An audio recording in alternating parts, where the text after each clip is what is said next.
오정란은 오래된 사건 기록을 내려다보며 손을 떨었다. 삼식의 이름으로 정리된 진술서, 유나가 제출한 합의서, 그리고 7년 전 사건 당시 자신이 작성했던 참고인 확인서까지 한데 묶여 있었다. 이게 밝혀지면 어떻게 되는 거야? 정란의 목소리가 갈라졌다. 다 끝났다고 생각했는데 다시 경찰에 잡혀가는 건가? 태호의 얼굴이 굳었다. 현준도 서류에서 눈을 떼지 못했다. 정란은 태호를 바라보았다. 당신이 유나한테 시킨 거야. 무슨 소리야? 삼식한테 죄 뒤집어 씌운 거. 태호는 차갑게 고개를 들었다. 죽은 사람이 책임지는 게 제일 깔끔해. 정란의 입술이 떨렸다. 사람이 어떻게 그렇게 말해? 당신도 그때 입 다물었잖아. 난 몰랐어. 거짓말하지 마. 태호는 정란 앞에 놓인 참고인 확인서를 손가락으로 짚었다. 이거 당신 서명이야. 정란은 종이를 빼앗듯 집어들었다. 난 사고만 덮는 줄 알았어. 결과는 같아. 당신은 처음부터 사람을 죽일 생각이었잖아. 현준의 시선이 두 사람 사이를 오갔다. 두 분 다 알고 있었습니까? 정란이 급히 고개를 돌렸다. 현준아, 삼식 씨가 억울하게 죽은 것도, 그건 유나가 자기 아버지를 살인자로 만든 것도. 태호가 현준의 말을 끊었다. 내가 신경 쓸 일이 아니야. 현준은 태호를 똑바로 바라보았다. 제가 아버지 뒤를 이으려면 알아야죠. 태호의 눈빛이 달라졌다. 현준은 한 걸음 앞으로 나섰다. 아버지가 어디까지 했는지 알아야 어디까지 막아야 하는지도 알 것 아닙니까? 정란이 현준의 팔을 잡았다. 넌 막을 생각하지 마. 현준은 어머니의 손을 떼어냈다. 이제 와서 저한테 선을 지키라고요. 현준아, 어머니도 평생 아버지 옆에서 지킬 것만 지키며 사셨잖아요. 정란의 얼굴이 굳었다. 현준은 태호를 향해 돌아섰다. 박민준 내보내고 아버지의 아들이자 후계자는 저라는 걸 확실하게 보여주세요. 태호가 현준을 한동안 바라보았다. 나한테 원하는 보상이라는 게 겨우 그거야. 현준의 눈빛이 싸늘해졌다. 겨우가 아닙니다. 그는 자신이 아닌 민준을 향하던 태호의 시선과 진주가 끝내 자신을 선택하지 않았던 순간을 떠올렸다. 저는 유일하고 완벽하게 아버지 아들이고 싶거든요. 정란이 숨을 삼켰다. 태호는 현준의 얼굴에서 자신과 닮은 욕망을 읽었다. 그럼 먼저 증명해. 무엇을요? 박민준이 다시는 회사에 발붙이지 못하게 만들어. 현준은 망설이지 않았다. 알겠습니다. 정란이 현준의 앞을 막았다. 너 지금 무슨 짓을 하려는 거야? 제자리 찾으려는 겁니다. 민준이는 내 형이야. 형이 먼저 제자리를 차지했어요. 그 애가 빼앗은 게 아니야. 현준은 정란을 노려보았다. 어머니는 또 민준 형편입니까? 난 내가 잘못된 길로 가는 걸 막는 거야. 늦었어요. 현준은 태호를 향해 고개를 숙인 뒤 방을 나갔다. 정란은 닫힌 문을 바라보다 태호에게 다가갔다. 현준이를 이용하지 마. 태호는 서류를 접어 서랍에 넣었다. 저 애가 원해서 하는 일이야. 당신 사랑을 받고 싶어서 저러는 거야. 사랑. 태호가 비웃었다. 회장 자리를 원하는 거겠지. 정란은 태호의 얼굴을 바라보다 낮게 말했다. 당신은 끝까지 아들이 뭘 원하는지도 모르네. 경찰서 앞에는 민준과 진주가 나란히 서 있었다. 두 사람의 손에는 같은 문구가 적힌 푯말이 들려 있었다. 살인자 박태호 철저히 수사하라. 박태호가 범인이다. 취재진과 시민들이 두 사람을 둘러쌌다. 민주는 푯말을 더 높이 들었다. 박태호 회장이 삼식 씨에게 죄를 뒤집어 씌우려 했다는 자금 기록이 있습니다. 기자가 물었다. 친아버지를 직접 고발하시는 겁니까? 민준의 얼굴이 굳었다. 아버지라서 숨겨야 할 죄는 없습니다. 진주도 앞으로 나섰다. 죽은 사람은 자신의 억울함을 말할 수 없습니다. 그래서 살아있는 사람들이 대신 밝혀야 합니다. 기자들의 질문이 이어졌다. 최윤아 씨가 직접 아버지의 범행을 인정했다는데요. 진주의 손에 힘이 들어갔다. 그 진술은 돈을 받고 만들어진 거짓말입니다. 그때 사람들 사이에서 유나가 모습을 드러냈다. 비싼 옷과 가방을 들고 나타난 유나는 두 사람의 편말을 보며 비웃었다. 아주 영웅이 되셨네. 진주의 얼굴이 굳었다. 민준이 유나 앞을 막았다. 여긴 왜 왔어? 내가 못 올 때라도 왔어요. 유나는 진주를 바라보았다. 아직도 우리 아버지 이름으로 쇼하고 있어. 진주가 편말을 내려놓았다. 쇼. 사람들 앞에서 불쌍한 피해자 연기하잖아. 유나야. 내가 말했지. 아버지가 한 일이라고. 내가 돈 받고 한 말이잖아. 유나의 표정이 굳었다. 진주는 한 발 다가갔다. 내 계좌로 들어온 돈 전부 확인했어. 보상금이야. 진술서 내기 전날 받은 돈이 우리 가족이 피해본 대가야. 그 피해를 만든 사람이 박태호인데 왜 그 사람한테 돈을 받아? 유나는 대답하지 못했다. 민준이 낮게 말했다. 지금이라도 진술을 철회해. 유나는 민준을 노려보았다. 본부장님까지 나한테 이러실 거예요. 삼식 씨는 억울하게 죽었어. 우리 아버지는 좋은 사람이 아니었어요. 좋은 사람이 아니면 살인자가 돼도 돼. 유나의 입술이 굳었다. 진주는 유나의 눈을 피하지 않았다. 내가 아버지를 미워했던 것과 없는 죄를 씌운 건 다른 일이야. 유나는 주위의 시선을 의식했다. 다들 나만 나쁜 사람 만들지 마. 그건 우리가 만든 게 아니야. 진주는 편말을 다시 들어 올렸다. 내가 선택한 거야. 유나는 이를 악물고 돌아섰다. 그러나 몇 걸음 가지 못하고 멈췄다. 진주야. 진주가 바라보자 유나는 고개를 돌리지 않은 채 말했다. 박태호 회장한테 이긴다고 생각하지 마. 왜? 그 사람은 너희보다 훨씬 더러운 사람이니까. 진주의 눈빛이 흔들렸다. 그걸 알면서도 편에 섰어. 유나는 대답하지 않고 자리를 떠났다. 민준이 진주를 바라보았다. 무슨 뜻일까요? 태호 회장이 또 뭔가 준비하고 있어요. 민준은 휴대전화를 확인했다. 회사에서 온 긴급 연락이 여러 통 쌓여 있었다. 회사로 가봐야겠습니다. 무슨 일인데요? 제 권한이 전부 정지됐습니다. 진주의 얼굴이 굳었다. 민준은 메시지를 다시 확인했다. 경영 기밀 유출과 회사 명예훼손을 이유로 대기발령이 났어요. 박태호 회장이 한 거예요. 아버지만의 결정은 아닐 겁니다. 민준의 시선이 차가워졌다. 이사회 내부에 움직인 사람이 있어요. 아델그룹 회의실에는 현준이 먼저 와 있었다. 그는 민준의 업무용 노트북과 출입카드를 책상 위에 올려놓았다. 민준이 들어오자 현준은 천천히 자리에서 일어났다. 출입카드 반납해. 민준은 현준을 바라보았다. 내가 한 거야. 이사회 결정이야. 이사회가 하루 만에 움직였다고. 형이 회사 앞에서 아버지를 살인자라고 외쳤잖아. 사실을 말한 거야. 회사는 사실보다 손해를 먼저 봐.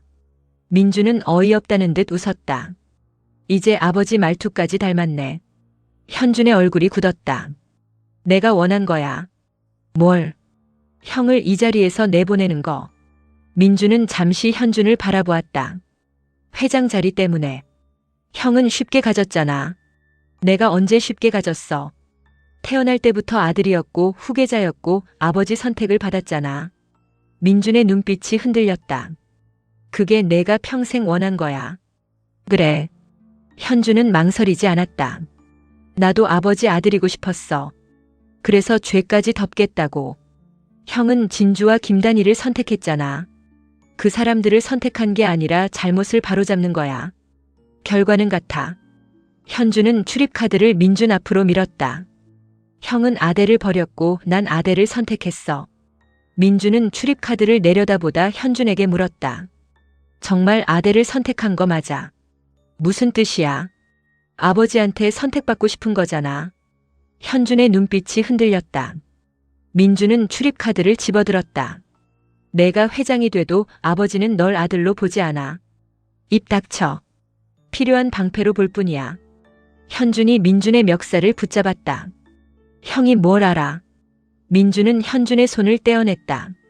나도 평생 그 사람 아들로 살았으니까 알아. 현준은 대답하지 못했다. 민준은 출입카드를 책상 위에 내려놓았다. 내가 그 자리에 앉고 싶다면 앉아. 박민준. 하지만 아버지 죄까지 떠안는 순간 그 자리는 내 무덤이 될 거야. 민준이 회의실을 나갔다. 현주는 혼자 남아 회장석을 바라보았다. 그는 천천히 회장석으로 걸어가 앉았다. 손으로 책상 표면을 쓸어보던 얼굴에 만족이 번졌다. 하지만 잠시 후 책상 아래 붙어있던 작은 녹음 장치를 발견했다. 현주는 급히 그것을 떼어냈다. 누군가 이미 회의실 안에 대화를 녹음하고 있었다. 그 시각 영실은 삼식의 영정 사진 앞에 앉아 있었다. 유나가 집에 들어오자 영실은 사진을 품에 안았다. 유나야. 유나는 신발을 벗으며 대답했다. 또 무슨 말 하려고. 지금도 늦지 않았구만. 유나의 움직임이 멈췄다. 영실은 딸에게 다가갔다. 경찰서 가자. 싫어. 엄마가 같이 가줄게. 안 간다고. 네가 잘못 말했다고 하면 된다. 유나는 가방을 소파에 내려놓았다. 그럼 돈도 다 뺏겨. 돈이 뭐가 중요하냐? 엄마한텐 안 중요하지. 유나는 차갑게 웃었다. 평생 가난하게 살았으니까. 영실의 얼굴이 굳었다. 유나야. 난 엄마처럼 안 살아. 네 아버지를 살인자로 만들고 살겠다는 게 잘 사는 거냐? 유나는 영정 사진을 바라보았다. 사진 속 삼식은 희미하게 웃고 있었다. 유나는 사진을 집어들어 뒤로 돌려놓았다. 장례식 끝났으면 됐잖아. 영실의 눈에서 눈물이 흘렀다. 유나는 사진에서 손을 떼지 않았다. 엄마도 그만 잊고 살아. 영실이 유나의 손목을 잡았다. 너 정말 네 아버지 하나도 안 불쌍하냐? 유나는 손을 빼냈다. 불쌍한 건 나야. 뭐? 그 사람 딸로 태어났나? 유나의 목소리가 높아졌다. 빚쟁이들한테 쫓기고 남들한테 무시당하고 아버지 때문에 내 인생이 어떻게 됐는데? 영실은 고개를 저었다. 그래도 네 아버지가 사람을 죽인 건 아니야. 이제 와서 그게 무슨 상관이야. 너한테는 상관없어도 나한텐 내 남편이야. 유나는 울음을 참으며 영실을 바라보았다. 엄마가 그 사람을 그렇게 사랑했으면 혼자 끝까지 지켜. 유나야. 난 내 인생 살 거야. 유나가 방으로 들어가려 하자 영실이 말했다. 돈 돌려주고 진실 말하지 않으면 엄마가 직접 경찰서 갈 거다. 유나의 발걸음이 멈췄다. 그녀는 천천히 돌아섰다. 엄마가 뭘 알아. 네가 돈 받아온 날 태호 회장 사람이 집 앞에 온 거 봤어. 유나의 얼굴이 굳었다. 그 사람이 서류 봉투 주는 것도 봤다. 엄마, 내가 다 말할 거야. 유나는 영실에게 다가갔다. 절대 그러지 마. 비켜. 엄마까지 내 인생 망치지 마. 영실은 유나의 손을 밀어냈다.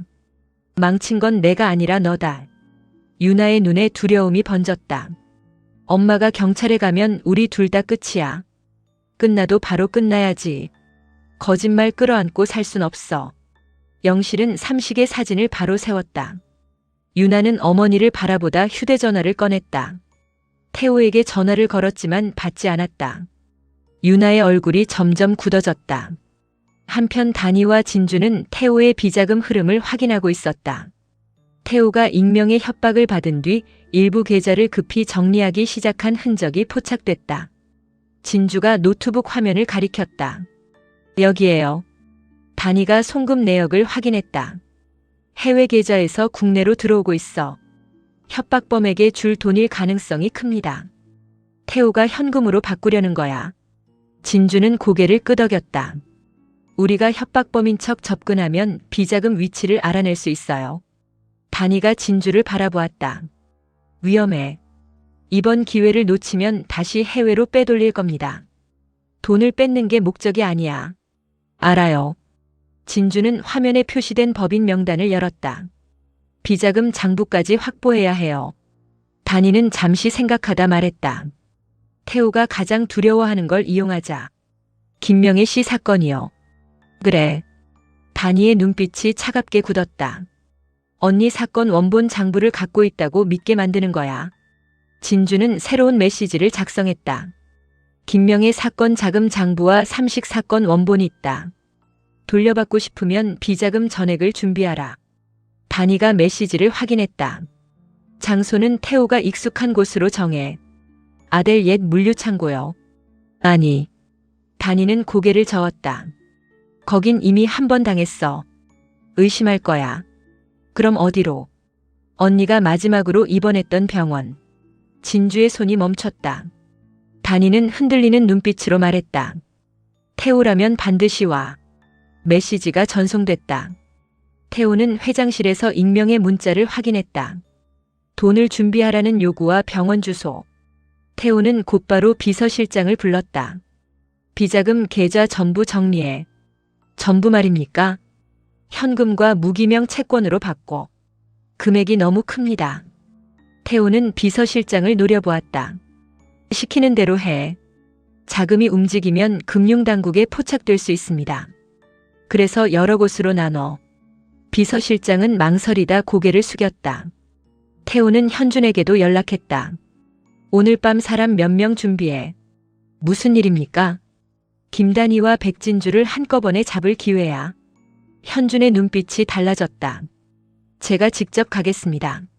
넌 회사에 있어. 왜요? 내가 후계자가 되려면 손에 피 묻히지 마. 현준은 휴대전화를 내려다보다 낮게 말했다. 아버지는 아직도 저를 못 믿으시는군요. 믿으니까 회사에 두는 거야. 박민주는 내보냈습니까? 오늘부로 끝이야. 현준의 얼굴에 만족이 번졌다. 그러나 전화를 끊은 뒤 그는 따로 사람을 불렀다. 회장님 움직임 전부 보고해. 회장님 몰래 말입니까?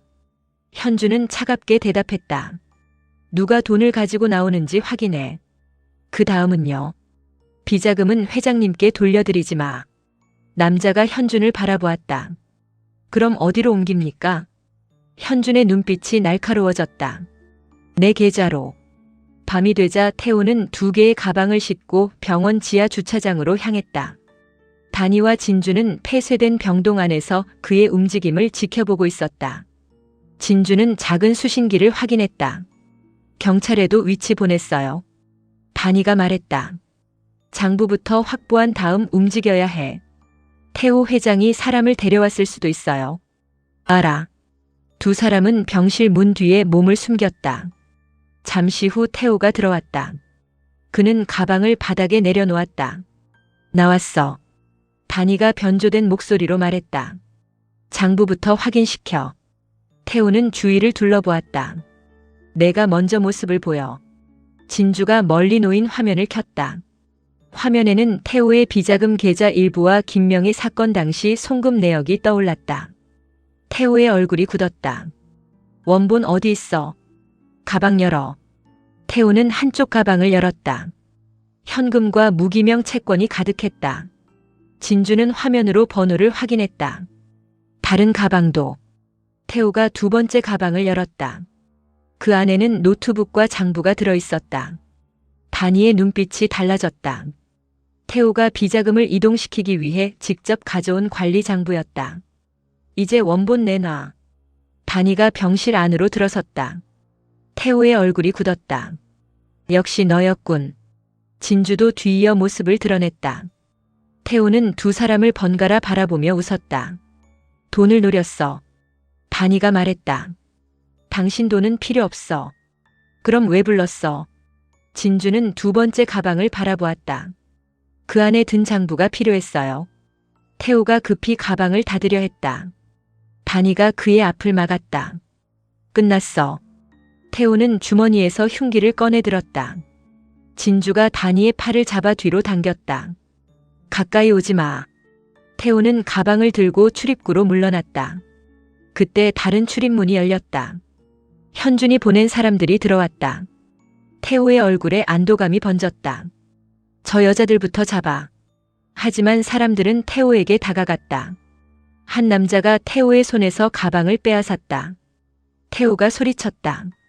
지금 무슨 짓이야? 남자는 대답하지 않았다. 가방 2개를 들고 곧바로 밖으로 나갔다. 태우는 뒤늦게 현준에게 전화를 걸었다. 현준이 받았다. 내가 한 짓이야. 현준은 회장실 의자에 앉아 있었다. 무슨 말씀이십니까? 내 돈 가져간 놈들. 현준은 책상 위에 놓인 새로운 차명 계좌 서류를 바라보았다. 아버지 돈이 아니라 아델 돈 아닙니까? 태호의 얼굴이 굳었다. 박현준. 후계자는 준비된 자금을 가져야죠. 당장 돌려놔. 현준은 천천히 웃었다. 저를 유일하고 완벽한 아들로 인정하시면 생각해 보겠습니다. 전화가 끊겼다. 태호는 믿을 수 없다는 얼굴로 휴대전화를 내려다보았다. 단이와 진주도 현준의 배신을 알아차렸다. 경찰차가 병원 입구로 들어오는 소리가 가까워졌다. 태호는 출구로 달려가려 했다. 하지만 병실 앞에 한 여자가 서 있었다. 단이의 얼굴이 굳었다. 진주도 숨을 삼켰다. 그 여자는 손에 오래된 병원 기록 원본을 들고 있었다. 단이가 떨리는 목소리로 물었다. 누구세요? 여자는 단이를 바라보며 말했다. 김명애 씨가 죽기 전 마지막으로 만난 간호사입니다. 태호의 얼굴에서 핏기가 사라졌다. 여자는 기록을 들어보였다. 그리고 박태호 회장이 그날 무슨 짓을 했는지 직접 봤습니다.